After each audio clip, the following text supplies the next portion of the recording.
ಏನಾದರೂ ಕೆಲಸವಿತ್ತೆ?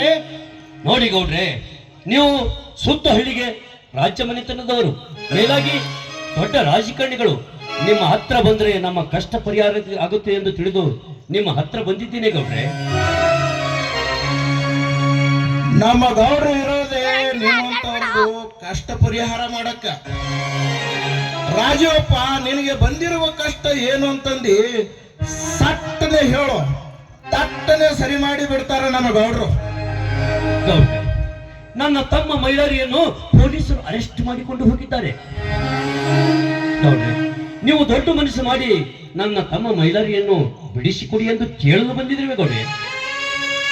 ಅಣ್ಣ, ಪೊಲೀಸ್ನವರು ಅಣ್ಣನನ್ನು ಅರೆಸ್ಟ್ ಮಾಡಿಕೊಂಡು ಹೋಗಿರುವುದೇನೋ ನಿಜ, ಆದರೆ ಅರೆಸ್ಟ್ ಮಾಡಲಿಕ್ಕೆ ಕಂಪ್ಲೇಂಟ್ ಕೊಟ್ಟವರೇ ಈ MLA ಎಂದು ನನಗೆ ಚೆನ್ನಾಗಿ ಗೊತ್ತು. ಸಕ್ಕಿನ ನಾಯಿ, ಈ MLA ಸಕ್ಕಿನಿಂದ ಮಾತನಾಡಿದರೆ ನಿನ್ನನ್ನು ಒದ್ದು ಒಳಗೆ ಹಾಕಬೇಕಾಗುತ್ತದೆ. ಜೋಕೆ ನನ್ನ ಮಗನೇ, ಯಾರೆದುರಿಗೆ ನಿಂತುಕೊಂಡು ಏನು ಮಾತನಾಡುತ್ತಿರುವೆ ಅಂತ ನೆನಪಿಟ್ಟುಕೊಂಡು ಮಾತನಾಡು. ಕಾಡಿನಲ್ಲಿದ್ದ ಸಿಂಹರಾಜ ಎಷ್ಟೇ ದಿವಸ ಹಸುವಿನಿಂದ ತಿರುಗಾಡಿದರೋ ಅದು ಸತ್ತು ಜಿಂಕೆಯನ್ನು ಎಂದಿಗೂ ಮುಟ್ಟಲಾರದು. ಜೀವಂತವಾಗಿರುವ ಪ್ರಾಣಿಯನ್ನು ಬೇಟೆಯಾಡಿ ತಿನ್ನೋದೇ ಅದರ ಕಸುಬು. ನೆನಪಿಟ್ಟುಕೋ. ಏ ರಾಜೀವಪ್ಪ, ಕೋಪದಲ್ಲಿ ಕೊಯ್ದುಕೊಂಡ ಮೂಗು ಹಿಂತಿರುಗಲು ಸಾಧ್ಯವಿಲ್ಲ. ನಿಮ್ಮ ತಮ್ಮನಿಗೆ ಸ್ವಲ್ಪ ಬುದ್ಧಿಗಳು. ಸಿಟಿಯಲ್ಲಿ ಓದಿನಿಂದ ಸೊಕ್ಕಿನಿಂದ ಮೆರೆದರೆ ತೋರಿಸಬೇಕಾಗುತ್ತದೆ ಮಶಾಣದ ಆರ್ಯನು ನಿನ್ನ ತಮ್ಮನಿಗೂ. ಸಾಕು, ಬಾಯಿ ಮುಚ್ಚೋ ಗುಲಾಮ. MLA ಮನೆಯಲ್ಲಿ ಗುಲಾಮನಾಗಿದ್ದೇನೆ ಎಂದು ಗೂಂಡಗಿರಿ ಮಾಡಿದರೆ ನಿನ್ನ ಗೂಂಡಗಿರಿಗೆ ಹೆದರುತ್ತೇನೆಂದು ತಿಳಿದಿರುವೆಯಾ? ಏನು ತಪ್ಪು ಮಾಡದ ನಮ್ಮ ಅಣ್ಣನನ್ನು ಒಳಗೆ ಹಾಕಿಸಿದಿರಲ್ಲ. ನೀವು ಜನಸೇವೆ ಮಾಡುವ ರಾಜಕಾರಣಿಗಳ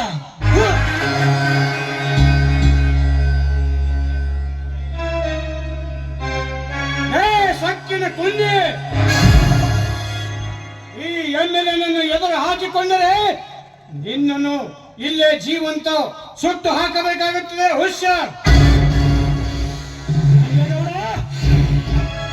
ನಮ್ಮಂತ ಎಷ್ಟೋ ರೈತರನ್ನು ಅನ್ಯಾಯವಾಗಿ ಒಳಗೆ ಹಾಕಿಸಿದ ನೀವು ಕೊನೆಗೊಂದು ದಿನ ನಿಮ್ಮಂತ ಕೆಟ್ಟ ರಾಜಕಾರಣಿಗಳು ಅಲ್ಲಿಗೆ ಹೋಗುತ್ತಾರೆ ಎಂದು ನೆನಪಿನಲ್ಲಿ ಇಟ್ಟಿಕೋ.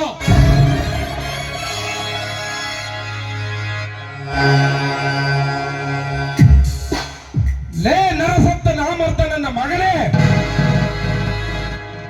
ನಮ್ಮನೆಗೆ ಬಂದು ನಮಗೆ ಸೊಕ್ಕಿನಿಂದ ಮಾತನಾಡುವಷ್ಟು ದೊಡ್ಡವರಾಗಿ ಬಿಟ್ಟಿಯಾ?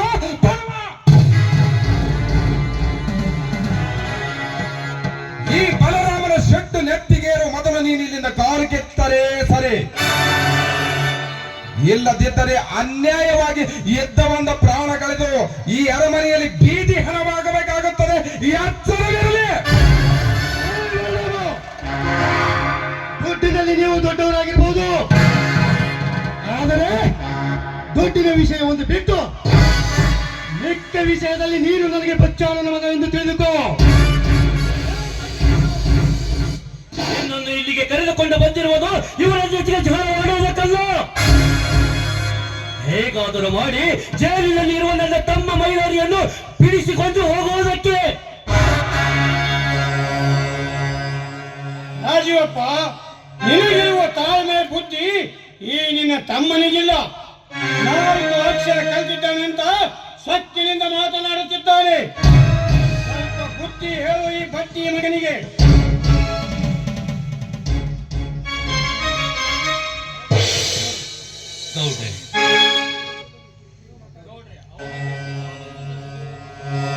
ಏಯ್ ಸಗಮೇಶ, ಒಂದು ಸಾರಿ ಹೇಳಿದರೆ ನಿನಗೆ ಅರ್ಥವಾಗುವುದಿಲ್ಲವೇನೋ? ನೀನು ಇಲ್ಲಿ ಒಂದು ಕ್ಷಣದಲ್ಲಿ ನಿಂತುಕೊಳ್ಳಬೇಡ.